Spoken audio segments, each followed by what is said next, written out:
Hey everyone, and welcome back to another video. And in this video I'm going to show you how to withdraw Cash App money to your bank.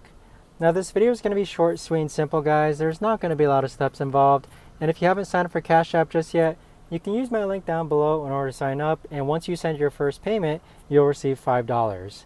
So first, let's open up Cash App, and the first thing that you need to do is link your bank with Cash App. So what you're going to do here is that on the upper right hand corner, you want to click on your profile icon. Next, you want to click on linked banks and then click on link bank. So once you click on that button there, you're going to see another on-screen prompt pop up. So just follow the on-screen prompts where it actually continues to link your bank account. You might need to go ahead and log into your bank account, so make sure you have your information ready.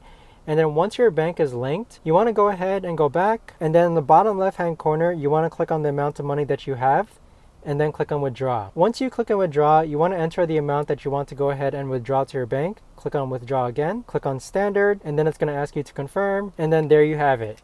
$35 will now be in my external bank account by Monday. Click on done. But that right there, guys, is the best and easiest way that I know of to actually go ahead and withdraw Cash App money to your bank. If you guys know of a better or easier way to actually do this, let me know in the comments down below. I would love to know. Thanks so much for watching, everyone, and I'll see you guys all in the next video.